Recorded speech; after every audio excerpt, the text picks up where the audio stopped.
திரு நித்யானந்தன், இதில் மக்கள் தக்க பாடம் புகட்ட போவது அதிமுக பாஜக கூட்டணிக்கு தான் என்று திரு ரஜினியும் சொல்கிறார். இதில் நாங்கள் யாருக்காகவும் கையேந்தி நிற்கவில்லை, மாறாக அந்த பக்கம் பார்த்தீங்கன்னா கையேந்தி நிற்கக்கூடிய ஒரு சூழல் தான் இருக்குது. விமர்சனங்களுங்கிறே ஒரு நாகரிகமான விமர்சனங்களாக வைக்கப்படுவதில்லை அப்படின்னு தான் அவர் சொல்லியிருக்கிறாரு. உங்களுடைய பார்வை? திரு செல்லூர்ராஜு பேசும்போது அதிமுக கூட்டணிக்காக அலைஞ்சது இல்லைங்கிறதையும் குறிப்பிட்டிருக்கிறாரு. திரு வைகோ அவர்கள் பேசும்போது திமுக கூட்டணிக்கு பாதிப்பே வராதுன்னு சொல்லியிருக்காரு. கரூர் சம்பவத்தை குறிப்பிட்டு அவர் பேசுகிறார். ஆனால் இங்கே கவனிக்க வேண்டியது மாணிக்கம் தாக்கூர் அவர்கள் பேசியிருக்கக்கூடியது. சமீபத்தில் நடந்த நெல்லை மாநாட்டுக்கு பிறகாக அவர்களுடைய அந்த தொடர்ச்சியாக இருக்கக்கூடிய பேச்சுகளுடைய ஒரு மாற்றம் தென்படுவது போல பொது வழியில் இருக்கக்கூடிய ஒரு விமர்சனம். உங்களுடைய கருத்து? மெய்ப்பொருள் காண்பதறிவு நேயர்களுக்கு என்னுடைய பணிவான வணக்கத்தினை தெரிவித்துக் கொள்கின்றேன். நாகரீகமாக விமர்சனம் செய்ய வேண்டும் என்ற ஒரு செய்தி திராவிட முன்னேற்ற கழகத்திலிருந்து வருகிறது என்று சொன்னால் நான் மகிழ்ச்சி அடைவேன். ஏனென்றால் நாகரீகம் என்றால் என்ன என்று தெரியாத அளவில் பிரதமர் உள்பட அத்தனை பேரையுமே விமர்சிப்பவர்கள் திராவிட முன்னேற்ற கழக பேச்சாளர்களும் தலைவர்களும் கூட சில சமயங்களில். அதனால் நாகரிகத்தோடு தான் இருக்கணும். அதுக்கு நான் ஏற்றுக்கொள்கிறேன். ரஜினி அவர் சொன்னதை நான் ஏற்றுக்கிறேன். அது எல்லாருக்கும் பொருந்தணும், திமுகவுக்கும் பொருந்தணும். சரி, ஆச்சுங்களா? அண்ணாமலை யார்? அவருக்கெல்லாம் பதில் சொல்கிறக்கூடிய அளவில் அவர் பெரியவர் இல்லை அப்படின்னு திமுக மந்திரி சொல்கிறாரு. அண்ணாமலையுடைய கேள்விக்கெல்லாம் பதில் சொல்ல வேண்டிய அவசியம் எனக்கு இல்லை அப்படின்னா அது நாகரிகம்? அது ஒரு கட்சியினுடைய தலைவர் அவர் அப்படி பேசுகிறது நியாயமானதா? அதுவும் சாதாரணமான ஒரு அரசியலாக 3 வருஷத்தில் அரசியல் அனுபவம் உள்ளவர் வந்திருந்தால் பரவாயில்ல. அவர் பல்வேறு துறைகளிலே தன்னுடைய திறமையை காட்டி வந்திருக்கிறார்கள். கர்நாடகாவிலே தமிழர்களை வெறுக்கின்ற கர்நாடகா என்று நாம் சொல்லுகிறோமே, அங்கேயே பாராட்டுதலை பெற்று சிங்கம் என்ற பெயரோடு வந்திருக்கின்றார்கள். அவர்களை இப்படி கேவலப்படுத்துவது என்பது நாம் நினைத்து பார்க்க வேண்டும். இவற்றெல்லாம் புரட்டி பார்க்கணும். அதுக்காக சொல்கிறேன், இளைஞர்கள் வருகின்ற பொழுது வரலாற்றை புரட்டி பார்க்க வேண்டும். போதனை செய்வது முக்கியமல்ல, நாம் கடைபிடிக்க வேண்டிய விஷயங்கள் இருக்கிறது. எனவே திராவிட முன்னேற்ற கழகம் ஸ்டாலின் அவர்களுடைய பேச்சை, முதலமைச்சர் திராவிட முன்னேற்ற கழகத்தினுடைய தலைவர் அவருடைய பேச்சை தொடர்ந்து பார்ப்பவர்களுக்கு தெரியும். நாம் நமக்குள்ளே ஏதேனும் இப்படி பேசி கொண்டிருந்தால் நம்முடைய வெற்றி சாதாரணமாக கிடைக்காது, கடுமையாக உழைக்க வேண்டிய கட்டத்திலே நாம் இருக்கிறோம் என்று அவர் பேசி கொண்டிருக்கிறார். அப்படி என்றால் வெற்றி என்பது கேள்விக்குறியாக வெறும் பேச்சிலே கிடையாது, உழைப்பு அதிகமாக தேவைப்படுகிறது. யாரும் சரியாக உழைப்பதில்லை என்று வருத்தப்பட்டிருக்கிறார்கள். ஆனால் அப்படி இருந்தால் கூட யாரும் கூட்டணியை விட்டு வெளியே போகலையே. இல்லை பாருங்க, எல்லாம் தேர்தலுக்கு இன்னும் 6 மாதம் இருக்குல்ல. வெளியே போகணும் நான் விரும்பலை. அப்படி தான் அங்கே நடந்து ஏதோ சூசகமாக சொல்கிற மாதிரி இருக்கு.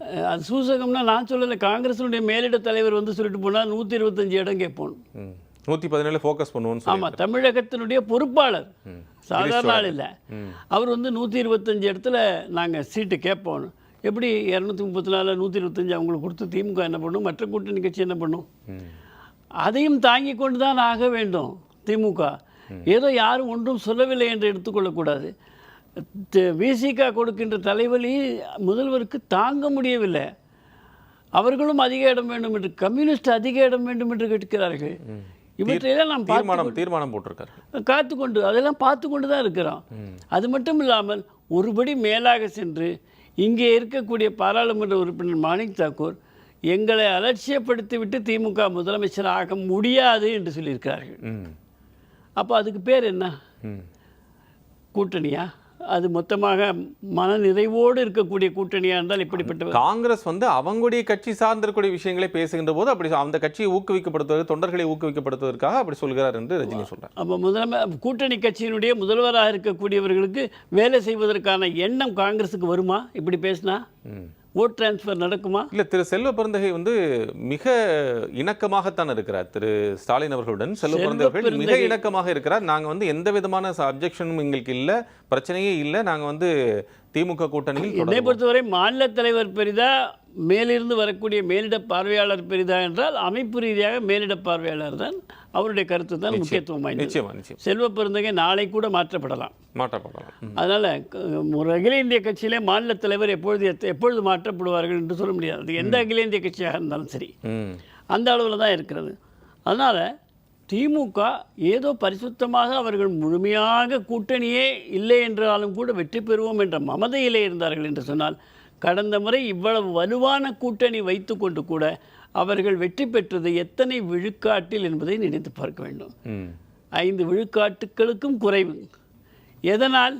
அதிமுகவிலிருந்து தினகரன் பிரிந்து சென்றதனாலும் சசிகலா அம்மையார் இல்லாதனாலும் இவர்கள் அந்த ஒரு 3 விழுக்காட்டை பெற்றிருக்க முடியும். ஏன் அதிமுக அதை கைவிட்டு விட்டது? எடப்பாடி அவர்கள் எவ்வளவு சாணக்கியத்தனம் பண்ணாலும் கூட சில இடங்களிலே தவறி விடுகிறார். யானைக்கும் அடிசருக்கும் என்பது போல தவற விட்டார். திராவிட முன்னேற்ற கழகம் ஆட்சிக்கே வந்திருக்க முடியாது. நிதர்சனமான உண்மை. இப்பொழுதும் கூட செல்லூர் ராஜு போன்றவர்களெல்லாம் என்ன பேசுகிறார்கள் என்று சொன்னால், நாங்கள் யாரிடம் செல்லவில்லை என்று சொன்னால் இது மக்கள் சிரிப்பார்கள்.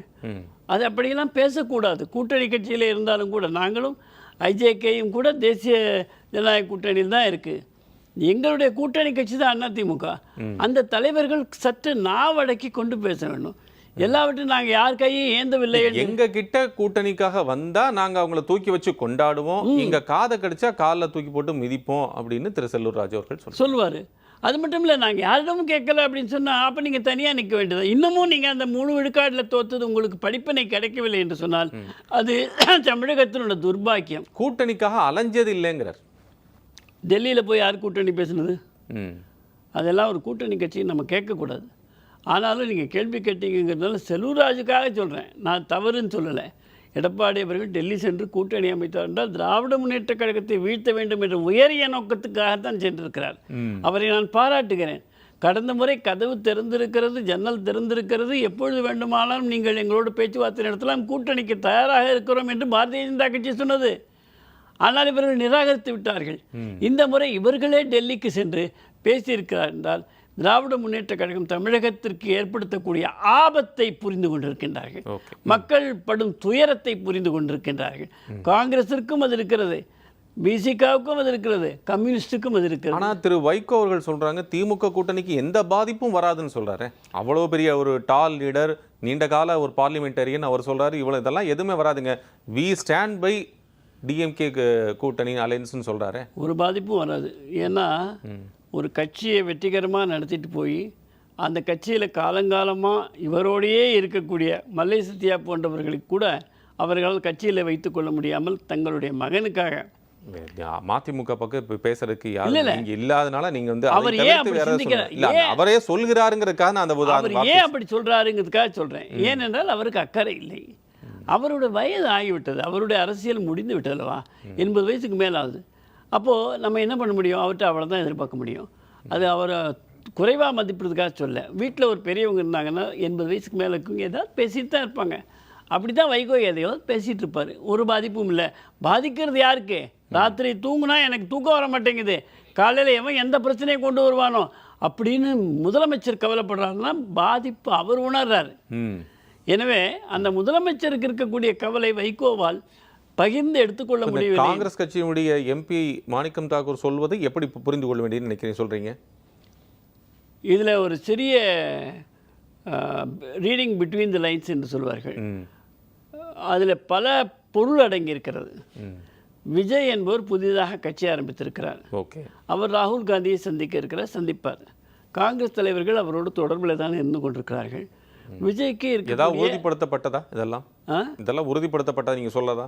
நீ உங்களை மாதிரி செய்திகள் சொல்றது தான், செய்தித்தாட்களும் ஊடகங்களும் சொல்றது தான் நான் சொல்லிட்டு இருக்கேன். அது கன்ஃபார்ம் பண்ணிடலாம் திரு முருகன் அவர்கள்ட்ட. ஆமாம், முருகன் கூட சொல்ல முடியாது, உங்களை நம்பி தான் நாங்கள் சொல்ல முடியும். நாங்கள் விஜய்கிட்ட தான் கேட்கணும், இல்லைன்னா காங்கிரஸ் தலைவர்கிட்ட கேட்கணும். சரி, ஆச்சுங்களா? அந்த மாதிரி ஒரு சூழ்நிலையில் அதிகமாக திராவிட முன்னேற்ற கழகம் இவர்களை அலட்சியப்படுத்தினால் என்று தான் அவர் சொல்லியிருக்கிறார். மாணிக் தாக்கூர் சொல்ற போது எங்களை ஒதுக்கி விட்டேன்னு சொன்னால் அலட்சியப்படுத்தினால் காங்கிரஸ் கட்சிக்கு உரிய மரியாதை கொடுக்க வேண்டும், கூட்டணி விட்டு கொடுப்பது மட்டும் காங்கிரஸின் வேலையாக இருக்கக்கூடாதுன்னு சொல்லி. ஆமாம், அப்போ கூட்டணிக்கு விட்டு கொடுப்பது மட்டும் இல்லை, யார் கூட்டணிக்கு தலைமை தாங்குகிறார்களோ அவர்களும் விட்டு கொடுக்க வேண்டும் என்ற பொருள் அதில் ஏற்படுகிறது. அதை இப்போ நீங்கள் ரீடிங் இன்பிட்வீன் லைன்ஸ்னு சொன்னீங்களே, இப்போ இந்த ரீடிங் இன்பிட்வீன் லைன்ஸில் வந்து நம்ம வந்து புரிந்து கொள்ள வேண்டியது, கூட்டணிக்கு நாம் எந்தவித பாதிப்பும் இல்லாமல் எங்களுடைய எண்ணிக்கை அதிகப்படுத்த வேண்டும் என்கிறாரா, அல்லது கூட்டணியே நாங்கள் வேறு பக்கம் என்று சொல்ல வருகிறாராங்கிறத கேள்வி. அதைத்தான் நான் சொல்கிறேன். விஜய் அவர்களை சந்திப்பதற்கு ராகுல் தேதி கேட்டிருக்கிறார்கள், சந்திக்க இருக்கிறார். அது உறுதியான செய்தி டெல்லியிலிருந்து நமக்கு தனியாக கிடைத்தது. ஊடகங்களும் அதை அரசல் புரசலாக சொல்லி இருக்கிறது. சொல்லலைன்னு நான் சொல்ல மாட்டேன், உங்களுடைய இதுலேயே நீங்கள் செய்திகளில் சொல்லியிருப்பீங்க. அப்போ அவர்கள் சந்தித்து ஏதேனும் அவர்களுக்கு அதில் பலன் கிடைக்குமானால் 10 சீட்டு சார் எம்பி சீட்டு 10 சீட்டு எம்பி சீட்டு திமுக தான் கொடுத்துருக்காங்க. ஆமாம், எம்பி சீட் போகாதே. எம்பி சீட்டை அவங்க வந்து கை சின்னத்தில் தான் நின்று இருக்காங்க. உதயசூரியன் சின்னத்தில் நின்று நீங்கள் சொல்கிற பயம் இருக்கும். அவங்களோட கை திருமாவளவன் பயப்படலாம், ஏன்னா ஒரே ஒரு பானை தான் அவங்களுக்கு, மற்றதெல்லாம் உதயசூரியன்.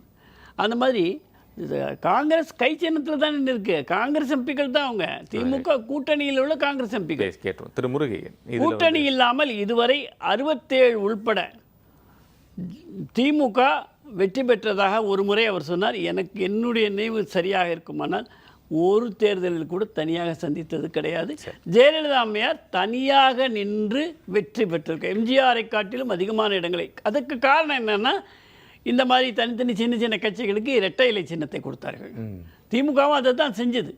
அந்த சின்னங்களை கொடுத்த பிறகு அவர்கள் திமுக ஆயிடுவாங்க. இப்படித்தான் ஒரு மாய்மாலம் செய்து மக்களை ஏமாற்றி எல்லாம் நாங்கள் தான் தனியாக நின்று வந்தோம் என்று சொன்னால் பிறகு பிளவு ஏற்பட்டிருக்கிறது. இப்பொழுது கூட்டணியாக இருக்கிறார்கள்.